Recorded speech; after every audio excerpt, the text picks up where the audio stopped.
I tried really hard to stab him in his chest. I'm pretty sure I stabbed his face. Social media doesn't kill people. The next piece of information that you need to know is that she is dead. But it can be a powerful accomplice. Oh my God! This selfie with her and the murder weapon and the victim. Learn the telltale signs and beware of the oversharer. She worried about those pictures being on somebody else's phone, getting out to other people.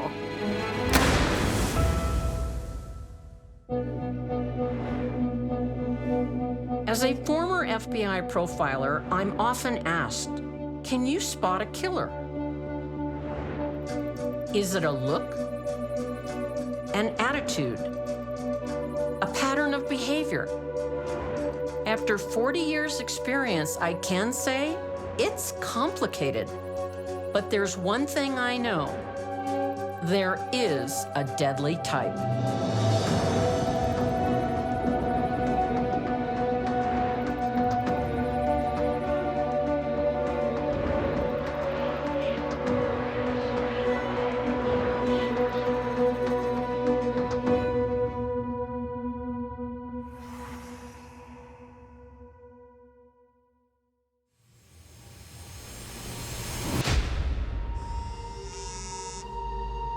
Seriously, I told you to watch your back and not chill with him. Now your ass is mine, and I'm guaranteeing you I'm gonna murder you. I'm letting you know that now. You're a fat and I'm gonna kill you. I swear on my life. That's 19-year-old Rachel Wade in 2009, threatening a romantic rival over voicemail. It's a teenage spat that starts online and ends in a Florida prison where Rachel is serving 27 years for murder. In 2011, I visited Rachel to find out how an ordinary situation became deadly. Telling someone, though, you're going to kill them, those are pretty severe words. Do you recall what you were feeling? When I said it, I think I had been drinking that night. So I think that it just came out of anger. Okay, all right. I never intended on following through with the threat. Rachel's story begins when she hooks up with a 19-year-old boy she has known since elementary school. I think it kind of just hit both of us that we found an attraction in each other, and we had known each other for so long that it was like, okay, you know, we'll try this more than anything. How did he treat you? In the beginning, we had a lot of fun. Until, through social media, Rachel discovers she's not his only girlfriend. Her love rival is 18-year-old Sarah Ludeman, who proudly posts photos of her new man. The social networking sites, what role did that play in this, what unfolded in this horrible story? It helped to escalate because she would constantly post pictures of them together or something. And I mean, I didn't know if they were old or if they were recent. What did that feel like? I was embarrassed. I always had people telling me, you know, leave the situation, he's no good, and, you know, look at this, and it was embarrassing. Rachel doesn't blame her boyfriend. She lashes out at Sarah on social media, and Sarah hits back. It's the start of a prolonged online hate campaign. How long did this kind of activity go on? For about a year to 8 months. So almost from the beginning of meeting her. Yeah, and it slowly but surely started getting out of hand. Why is social media so powerful? Because it taps into our basic need to be accepted in a social group. Friendship networks are second only to our very own families in their power to affect self-esteem and how we view our place in the world. This murder did not happen because these two women were fighting over a guy. This murder happened because there was a large viewing audience. Do you think that the tension between you and Sarah would have been so intense had it not been, these social networking sites not existed? I don't think it would have escalated nearly as much. You're dumb for real. If you're lying, I'm gonna find you and I'm gonna beat your ass. If you're not lying, I'm gonna find you and beat your ass, okay? End of message. These two women had a viewing audience of thousands of people, and they felt they couldn't back down. We see examples over and over again in our lives. Social media fanning the flames of a minor passion into intense animosity and rage. Next message. And I'm telling you now, I'm going to show you psycho. Keep with me. You're with the wrong person, and you're with the one thing that I care about. End of message. At this point, the conflict becomes less about their shared boyfriend and more about their respective egos. It's an online feud destined to end in the real world. On the night of April 14th, 2009, Rachel and Sarah come face to face for a final showdown. What happened, in your words? I decided to leave my apartment because I heard honking and screaming. Rachel thinks Sarah is harassing her. She goes to a friend's house and brings a knife with her. You had a knife and you were going to kill Sarah. Is that true I did or not not? say I was going to kill her, but I did say I had a knife. Sarah and her two friends drive by and see Rachel on the porch. All of a sudden, Sarah pulled up, swerved onto the street real fast, barely stopped, slammed on her brakes, jumped out. She had her hands up like she was ready to attack me. She just had her hands up and she was cussing, yelling at me. I made sure that they saw the knife. What do you mean you made sure they had I it? just Show held me it what you did. outwards so that they would see that I had it. And my thinking was they would be maybe intimidated or scared, you know. You brought a knife to a fist fight, and what happened? It seemed like she came after me more. I remember Sarah hitting me a couple times. Where did she hit you? In the head, she grabbed me by my hair, and I remember flailing my arms. I ended up stabbing her. I didn't know until later. You stabbed her one time? I think it was one cut, like an actual cut, and Okay. one actual wound. Okay, Yeah. so twice. Yes. I don't specifically remember stabbing her. I do remember standing up, seeing blood on the knife in my hand. Once I saw the blood, I didn't really know what to think. I didn't see where it was coming from. I knew it wasn't coming from me, so I just kind of panicked. I didn't know what to do. What do I do? Is there serious bleeding right now? Yeah, she's bleeding. Sarah! Sarah, stay with us. Sarah! Sarah! The blade pierces Sarah's heart, and within an hour, she is dead. The next piece of information that you need to know is that she is dead. Oh my God! Okay? She died as a result of these stab wounds that she had.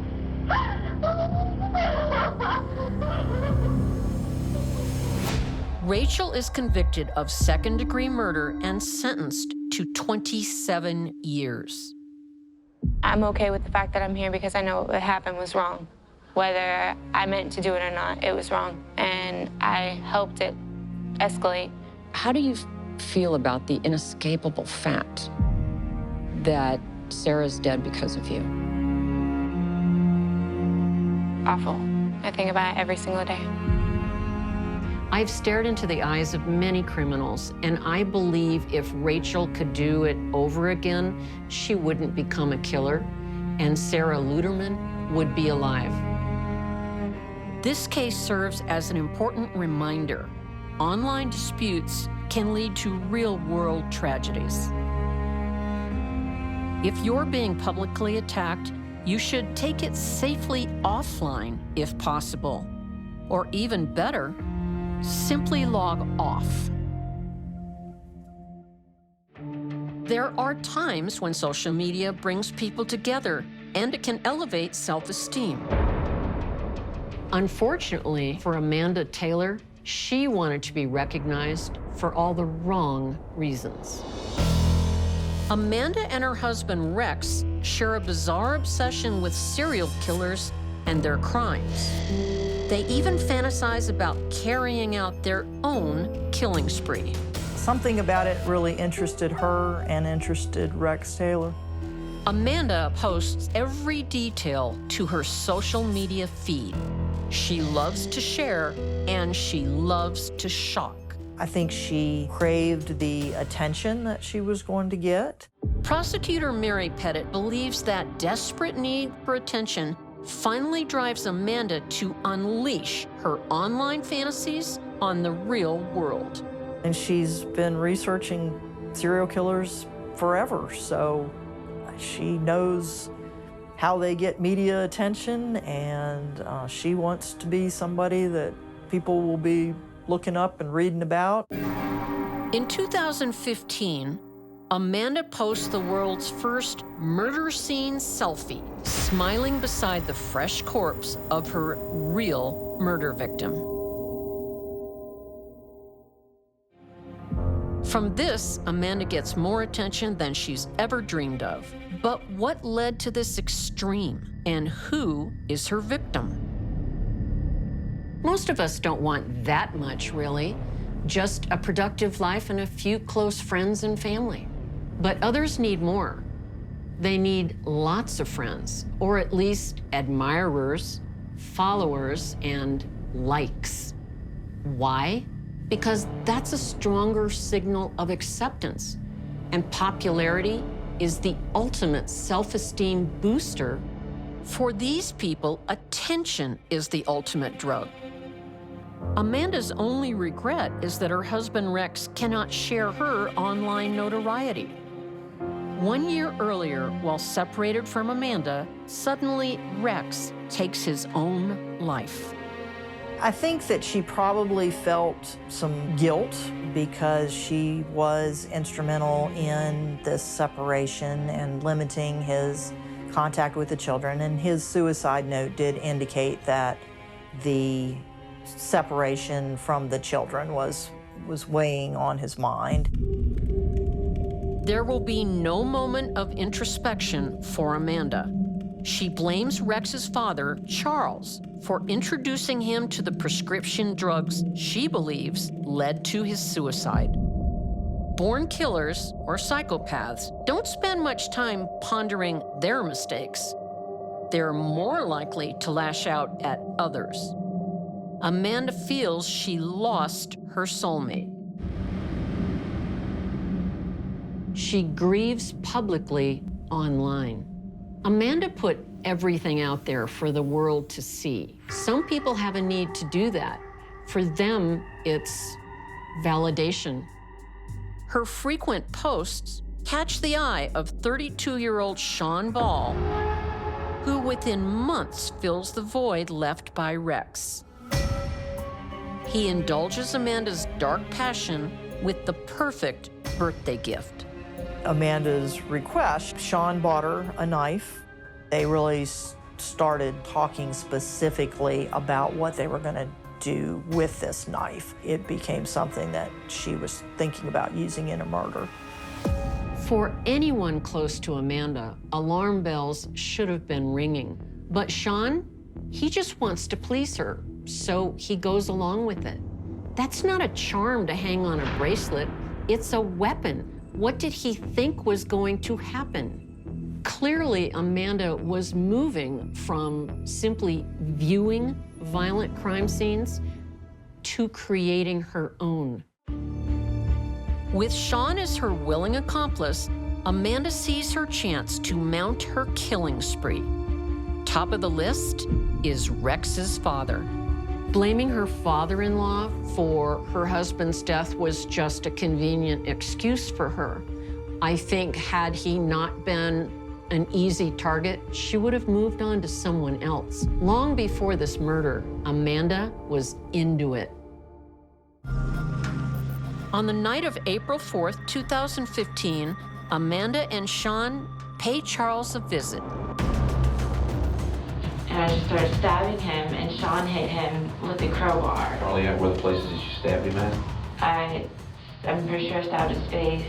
I was mainly trying to stab his chest. I know Sean got his arm with the crowbar and I think his head. Okay. And there was a lot of blood up against the walls. The knife and the crowbar. Amanda stabs Charles 31 times. Stabbing someone 31 times is 30 times more than necessary, usually tells me anger, revenge, rage. But I don't think that's what's going on here. I think Amanda was expressing her need and desire to be a vicious killer. Additionally, the gory crime scene photos will receive jaw-dropping attention when she posts them. After they've murdered Charles, then Amanda took a picture, and in the photo, she is displaying the knife, and in the background of the photo is the body of Charles. It's absolutely horrifying that somebody would want to do that. Under her profile name, Brunette Bomber, Amanda proudly posts the photo on her account and begins regular updates of her life on the run.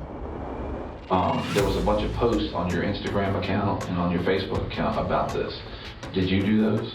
Yeah, I wanted people to know that I did it for Rex, not because I'm crazy.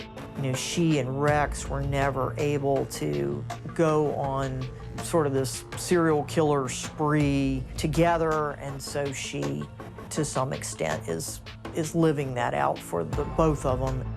Me and Rex planned to do a lot together. We had a lot of plans to do stuff together. Like this kind of stuff? Okay. So you and Rex had planned stuff like this, but y'all never carried any of it out? Okay. She had indicated that she was kind of going to go down in a blaze of glory, and if people would try to stop her, that, you know, she was going to take out more people. But just one day in, Amanda's killing spree stalls. Her partner in crime is not the trained killer he purported to be. I told him, I'm like, if we're gonna survive, we're running out of gas. We have no money. All our money was gone. Like, we're either gonna have to kill people and get it, or we're gonna have to turn ourselves in. What did he say when you said that? Nothing. He just kind of put his head down. I think he was scared of the whole situation. I mean, Sean is, I think, remorseful. He takes a bunch of the medication that had been prescribed for Amanda. Amanda decides Sean is dead weight. At least, he's about to be. I shot him in the face. I thought he was dead. And so I took a picture of him, of his face. And what was the purpose of taking a picture, if you don't mind me asking? I don't want to see like their eyes. It's easier for me to look like at the picture. So did you find out if he died? Did Sean die? I spoke to them a little while ago, and he is in a medically induced coma right now. Sean makes a full recovery only to be convicted of first-degree murder and sentenced to 60 years in prison. Amanda Taylor is convicted of first-degree murder and sentenced to life with no possibility of parole. Amanda has never expressed remorse, and the way she coolly relived every moment, almost enjoying it, that tells me she's a psychopath. Amanda allowed social media to expose a part of her that should never have been unleashed. The internet also reveals a hidden side to Lisa Schuler. In 2013, in New Albany, Indiana, 31-year-old Lisa is a devoted Christian, a regular churchgoer in a happy and stable marriage. She was raised in a very Christian home. Her father-in-law was a minister at a church that she had belonged to. So it seemed like she was very focused on her faith and her religion. After a decade of being a dutiful wife, Lisa is focusing on another side of life. Lisa was looking for adventure in many ways, including sexual. It would appear that Lisa was into sexual role play. One of those role plays was acting out a rape fantasy. Like most people looking to explore their deepest desires, Lisa turns to the internet. Within a month, she finds what she wants: 49-year-old Charles Pierce.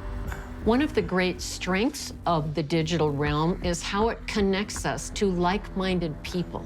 Finding friends and partners with the same interests, passions, philosophies is one of the most exciting things humans can do. It helps us not feel alone in the world, and it validates our own worldview. This relationship seemed to be focused on sex, on role play, sexual fantasies. Sexual fantasies are as old as time, and one of the oldest is the female rape fantasy. Lisa and Charles take it a step further. Lisa and Charles took pictures of their encounters, and they were on his phone. Initially, she was fine with the photographs. Taking sexual photographs is playing with fire. It can be exciting because it's forbidden, and it can also burn the house down. For Lisa, in the moment, it was all fun and games, but in the cold, sober light of day, and her background nipping at her heels, she became embarrassed and worried, and that was a problem. She worried about those pictures being on somebody else's phone and those pictures getting out to other people, particularly her estranged husband, and she decided to do something about it. There is no evidence Charles is sharing the pictures with anyone. In fact, he's enjoying their intimacy. So when Lisa wants to meet up again, he's all in. Lisa decides that she's going to invite Charles over, and during that interaction, she's gonna kill him so that he would never be able to show those pictures to anybody. Whether online or face-to-face, everybody puts their best foot forward when they're getting to know someone. We hide our secrets.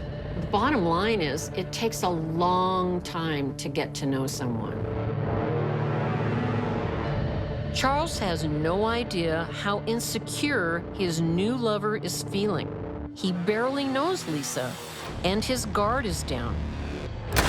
It's one thing to be angry and be concerned about photos on somebody else's phone. It's another thing to go to such drastic steps to make sure those photos don't get out to other people. Lisa Schuler is not a natural-born killer. She just got into a situation she couldn't handle, and her imagination ran away with her. But Charles wasn't that kind of guy. There's no evidence to indicate he was ever going to use those pictures against her. But that's the power of humiliation, and Lisa felt she had to take drastic measures. Lisa called 911 to report that she'd shot an intruder, a stranger, if you will. And then she set about trying to remove any kind of evidence that would link the two of them together. Unfortunately for Lisa, what she deletes is recovered by the police days later.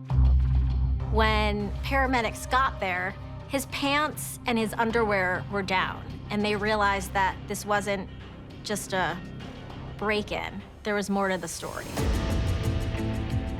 Lisa Schuler pleads guilty to murder. In 2014, she is sentenced to 45 years behind bars. Her victim's life cut tragically short. Real communication happens in the real world. It socializes us. It tames us. Online is the new jungle. Be very, very careful.